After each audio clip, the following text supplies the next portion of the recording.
Good morning, YouTube. Today we've got something pretty unique. We've got a 2007 Aston Martin V8 Vantage manual, and we're going to review it. So are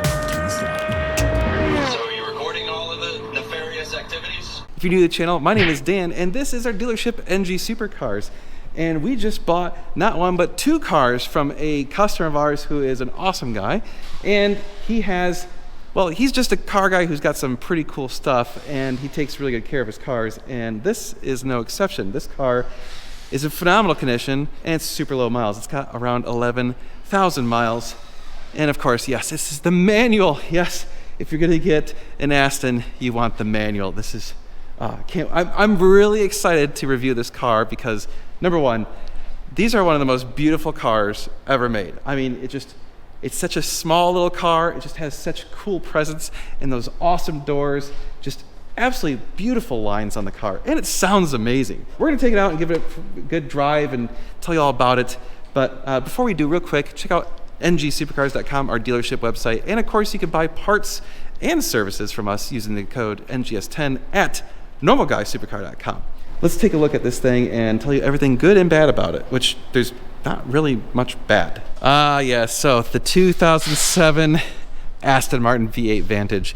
Yeah, we've got carbon fiber front splitter. By the way, the car just got off the transport and we haven't had time to wash it yet. And I didn't want to wash it because it's going to get dirty during this review because they're doing construction in the area and there's just dirt everywhere. But basically, no real paint flaws that are substantial. Maybe an super light paint correction, but honestly, it's already got like into the roof. Oh, it's got PPF all the way. Oh yeah, up to the partial roof. There you go. So the whole front's PPF. Well, that explains why there's no paint chips. The wheels, no marks or anything. It does have kind of not the highest end tires, so I don't know. But they seem to have tons of tread. What year are these things? And 2019s. Okay, so yeah. If you're gonna really drive it and enjoy it, I would replace the tires. We could probably work that out into a deal. This is such a pretty car. Now, of course, you know about these doors, right? Oh, well, it's locked. I'll get the other side. Phenomenal car, no flaws back here that I can see. Well, let me open the trunk. Oh, okay, cool. Yes, you've got, oh, it's got a conversion kit. Oh, that's right. Yeah, the owner of this car is having us convert his Ferrari F430, so this is the conversion kit for that. So ignore that. You do actually have a pretty good sized trunk. So Josh is working on some wheel stuff over on his car. Yeah, this wheel, again, no marks, no nothing on it. And this wheel, nothing on it. So yeah, these doors are so cool. The way they open up at an angle like that. Now you can clear curbs and stuff. You don't have to worry about smashing your doors. Oh, that's so cool. Let's pop open the hood. There we go. 4.3 liter V8 dual overhead cam and the manual transmission. Oh yeah. Yeah, this engine sounds very muscly. It's got kind of a nice rumble to it. It's pretty cool. I mean, look how cool even this is. The oil canister, the oil overflow is like it's like all like polished aluminum, and it's all nice and exposed welds and stuff. It just looks cool. Everything about these are just very pretty, very cool. Lots of thought goes into the design of these. Even the struts are chrome. Oh yeah, I can feel that PPF on the front. That's nice. The interior is just basically almost flawless. I mean, the very, very, very insignificant bolster wear there, but again, ignore the dirt. We gotta clean the car still, but otherwise everything else on it is just in perfect condition. Well, I think we need to drive it. All right. Ooh. Gotta get used to the seat adjustments. Ooh, that is a heavy clutch. Here we go. Push engine start. Let's turn that down a little. Okay, so we got the awesome giant manual shifter. It's like this huge aluminum knob. Clutch is actually a little bit heavier than you would expect. One thing that's weird about the Astons, the tachometer goes backwards compared to most cars. It's a little strange, but you get used to it. And I will say, just right off the bat, the dashboard of this thing is pretty large. It's got good visibility, but the dash makes it kind of, gets in the way a little bit.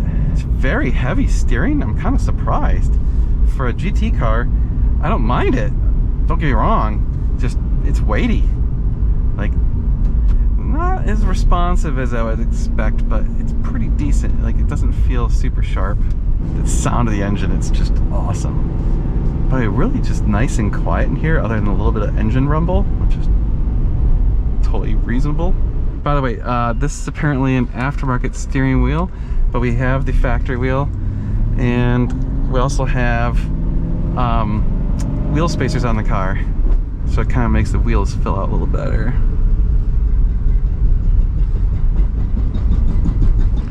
Okay, yeah, there's some of the construction I was telling you about.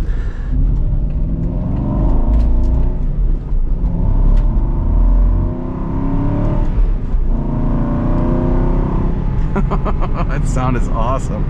It's got a good valve train sound out of the engine. I can hear it, like, you know, very mechanical sounding. I like that.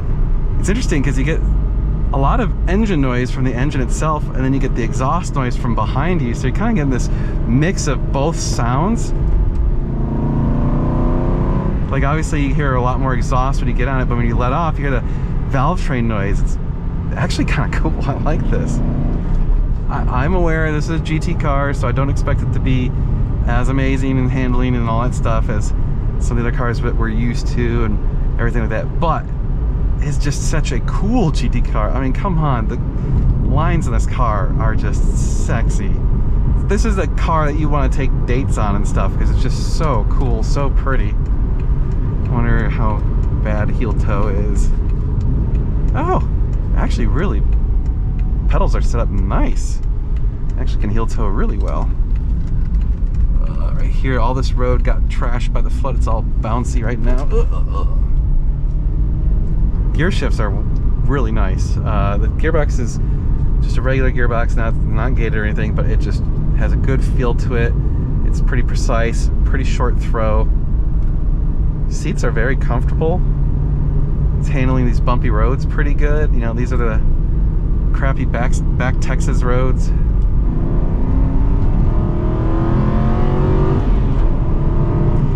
Yeah, I mean, you know, it's not the most powerful car, but that's all right. That's not what it's about. And it's pretty tall gears and a new fence. Oh, the handling actually feels pretty good around the corners. I love that sound. Just a nice grumble to it. Actually, what's the red line? It doesn't really show a red line. It just says 876 whatever. I don't see a line that's like indicating which is the RPM I want to shift that. Oh well, we'll just play until it kind of is not happy. Yeah, you know, there's not really much body roll. It feels composed. Sound. Oh, sound is good. Me likey. Tummy likey. Tummy want wingy. Handles all these bumps really nice. I like the very optimistic speedometer that goes all the way up to 220. So, you know, it's barely moved off the bottom of the needle for when you get going. Here we go. Let's see what you can do.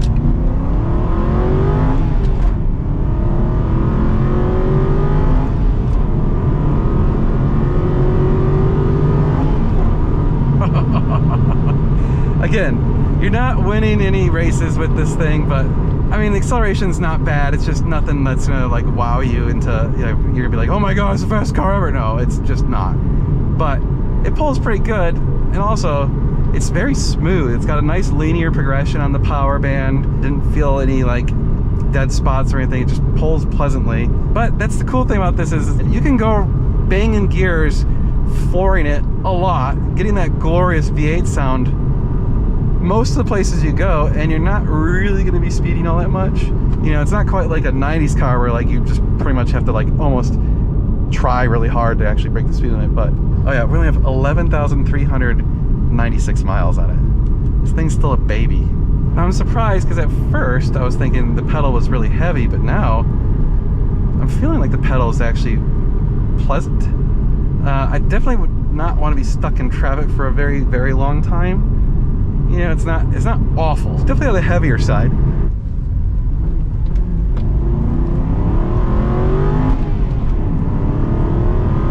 Yeah, like I said, you can just kind of floor it everywhere. And it's cool, you get to roll through the gears, really give it hell, and you're not really going all that fast, but in the meantime, you got all this great sound and drama coming from the car, you know. It's I like this thing. Now, I'm not gonna go too crazy through the twisties just because the tires are old and generic. So, but, oh, okay. Starting to, yeah, just a tiny bit of body roll. It feels really good. I feel like I have a lot of feedback and a lot of, like I can really tell what the car wants to do. So I feel like, you know, you could push this thing actually pretty hard and it would do pretty good. Up here, the road kind of got messed up by the flooding. So they had a bunch of sections of it get repaved. Now, all of this area flooded. What's crazy is up here, you can see, look how high the floodwaters got. You can see it's like way up there. So that's good, like 6-8 feet above us. Down here, this fence, which is a 10-foot fence, you can see the floodwaters were all the way past the top of the fence. That's crazy. All the way up here at the corner too. So this whole area was like 10 feet underwater. It's insane. A little slide.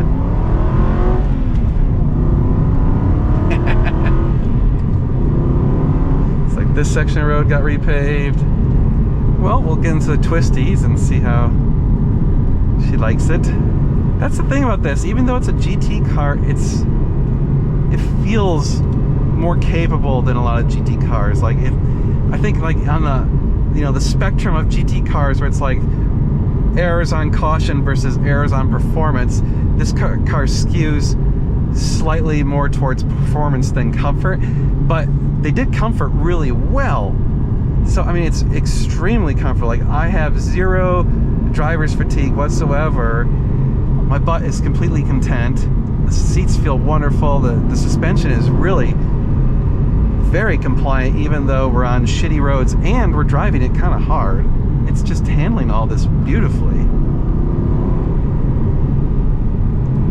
And I feel like, again, the car is doing what I want. A lot of the GT cars, I feel like, have a way too squishy of suspension, you know, like not enough responsiveness. This feels quite responsive for a GT car. You know, again, it's not gonna blow you away compared to like a mid-engine V8 Ferrari or something on a handling department, but it's doing a wonderful job. Engine sound is awesome.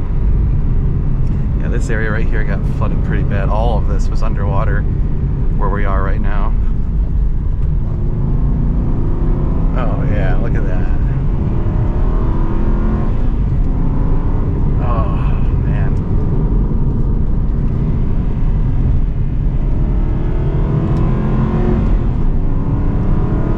Dude, this is a phenomenal car. Here's the craziest thing about these cars. They depreciated so bad and kind of flattened out. So they're just screaming deals. They are so much car for the money. I mean, my God, for what you get, for what you pay, this is pretty tough to beat. A little bit of slippage from those shitty tires right there. Me likey lots. Again, we're not gonna really worry about catching up to them because it's not all that super fast, but all right, here we go.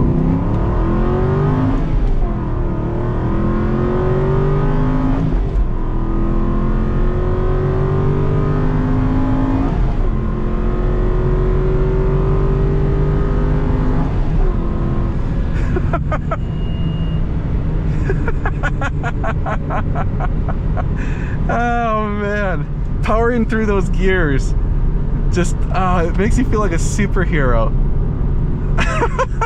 I love this car. This car is fantastic. It's absolutely awesome. What a great car. Such a beautiful car. Well, this may surprise a lot of you, but I'm really a fan of this car, even though it is a GT car, and generally I do not like GT cars.